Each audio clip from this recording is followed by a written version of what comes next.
There's a couple of cultural differences that we're going to take a look at, and these are continuums, which means basically if you look at a line, one end of the line is individualistic and the other end of the line is collectivistic. And what we can do is we can plot along that line different cultures and how they pertain to this particular characteristic or difference that they share. So the first one, this individualistic culture, they teach members the importance of individual values, power and achievement. You are kind of the reigning king, you personally. And we see that in the United States, Australia, the United Kingdom, and the Netherlands. Very much so. I am responsible for my success, and we don't like group projects because we've been raised to be individualistic. On the opposite end of the spectrum is that collectivistic culture, and collectivistic cultures value the group over the individual. And they really focus on conformity, and that means that you conform to the group, and when success is acknowledged, the whole group will be acknowledged, not just one person. For example, my husband is a salesman. He works for a company called Siemens, and when they have contests, it's not the group that achieves the most sales, it's the individual that achieves the most sales that is rewarded in some way, either monetarily or through a trip. It's never the whole West Coast sales team or the East Coast sales team. It's this particular individual that's doing the best job. That shows us that we are working in an individualistic culture. However, if we were in Mexico where they're much more collectivistic, the whole team or the whole West Coast sales region would be rewarded because the focus is on the whole group. And that means that you would take pride in being like the other group members were. You would feel responsible for achieving the goals that were set for you because the entire group needed to get there, not just because you were there. So collectivistic cultures are Panama, Venezuela, Colombia, Indonesia, Pakistan, China, Costa Rica, and Peru are some of the ones that were highlighted. And the other thing I think that is interesting is when we look at collectivistic cultures, we look at the family or their portion of the family that they're responsible for. So, for example, in my family, me and my husband are responsible for our two children, and that's our family that we feel responsible for.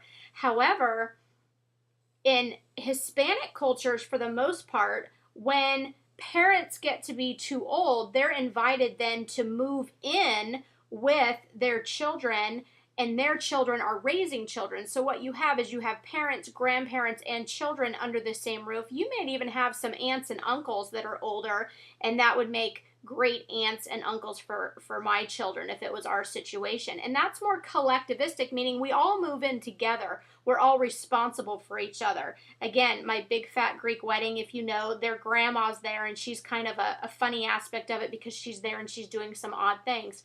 Showing again, Greeks are collectivistic, and we can see that from the clip in many, many different examples.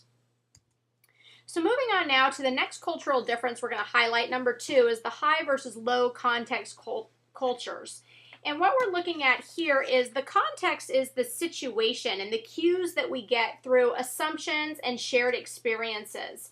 So high context cultures, we tend to look at previous communications, we experience things together, and we start to make some conclusions or draw some conclusions on information that is implied. So I don't ever come out, if I'm part of a high context culture, I would never come out and say, no, we're not going to go with you. We're going to go with another company who submitted a proposal. What I would do is emphasize that personal relationship, and I would never come out and explicitly tell that person no, because the relationship is of utmost importance, and I don't want to damage that relationship in any way. Low context cultures are also individualistic cultures. They place much less emphasis on personal relationships. There are explicit explanations given. There are written details given. If you're not going to go with a particular company, you come out and say, we're not choosing you because of A, B, and C. These are the 3 reasons why we're not going to choose you. relationships are important, but much more less so. We want to be direct with you. We want to speak our mind. We don't want there to be any confusion. And the United States is very much a low context culture, and I'm sure you can think of examples of that in your own life. High context culture, saving face is going to be very, very important, and we don't want to embarrass anybody.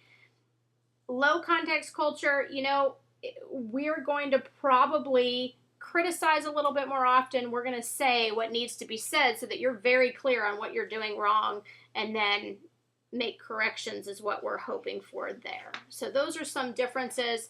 Low context, high context. Low context cultures are individualistic, high context, collectivistic. So we can kind of draw those conclusions. That doesn't mean that every single high context culture is going to be collectivistic or every person from that culture will be that way, but generally speaking, we're going to see more collectivistic cultures also behaving in a high context manner. The next difference that we're going to talk about is the power distance, and this refers to how power is distributed in a culture. And this is kind of a difficult thing to grasp, but what you have to really think about are how students and teachers, how the power is distributed between students and teachers. So in a class that you would have, for example, with your math teacher, your English teacher, or me, if I was in the classroom, my guess is that I would have a little bit of power, but I wouldn't have so much power that you would not call me by my first name, Trisha. You would call me Mrs. Beckham. You would not speak to unless I called on you, and you would not be in any way disrespectful because you do not have power and I do. So what we see also is in government type of relationships, well, if I have a culture that has a very high power distance, we're probably going to have more of a dictatorship. The people are fearful of that government. They have no power to make any changes, and so they're just kind of stuck. But they behave differently. The children, let's say, of Middle Eastern parents that are still living in the Middle East and still subscribing to the culture and the way they do things, they're going to be much more authoritative with their children, and children are not going to question whatsoever what is going on. Compare that to a low power distance culture where there's a very little gap between people that don't have power and people that do have power. So we see children very much questioning their parents. We see students very much questioning their instructors, calling them on a first name basis, and just speaking up when they have something to say without raising their hand. So we can see that evident in the classroom, evident in how parents and children relate, but also keep in mind our government also shows us a low power distance because we do have the power to make changes through our votes, through contacting lobbyists, through meeting with lawmakers on Capitol Hill. We have the opportunity to make a difference. And so we as citizens, the second bullet here, power is distributed through the citizenry. That means the citizens have the power. They have a power to make a change. The next difference is masculine and feminine cultures, and I don't want you to get caught up in masculine means male and female and feminine means female, because that's not what we're looking at. We're looking at masculine being focused on achievement and feminine being focused on nurturing. So a masculine culture values aggressiveness, material success, strength, emphasizes traditional gender roles. Okay, when you read that, let's see, a culture that values aggressiveness, material success, and strength, I immediately think of the United States. The problem is the second part of that says emphasizes traditional gender roles, we don't so much do that anymore here in this country. So the highest masculinity scores were actually Japan, Austria, Venezuela, Italy, Switzerland, and Mexico, Ireland, Jamaica, Great Britain, and Germany. So very interesting that it would say that the United States is not part of that masculine culture, but you can see that we do value somewhat material success, strength. The aggressiveness is questionable. If you take a country like, let's do Austria. I could see very much how there would be a little bit more aggressiveness and there would be an emphasis towards traditional gender roles. People are not going to be, oh, well, how did that make you feel when I said that? They're going to state how it is and they're going to try to get to the top, and the women are going to stay at home and the men are going to go out to work. And that's very much how it is in Austria. And I know that because I was just there this past December. Actually, I guess it's been a year now that I've been there.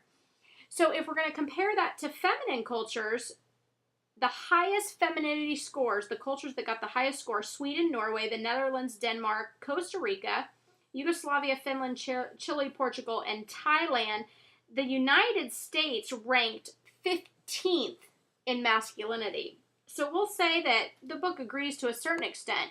But if we look at feminine cultures and we know that they value modesty, relationships, quality of life, and tenderness, there has been a push recently for especially corporate culture to become more feminine in nature. And that means that they really look at the quality of life that their employees are enjoying, and they want to create a climate in which companies care about their employees. They care about their quality of life. They give them more time off.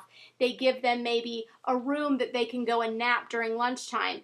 Google does a great job at embracing this kind of mentality where the food is all free. They've got a great cafeteria. They have these rooms where you can go decompress and de-stress, and then there's rooms for taking naps and that type of thing. And that corporate culture is very much in line with a feminine culture.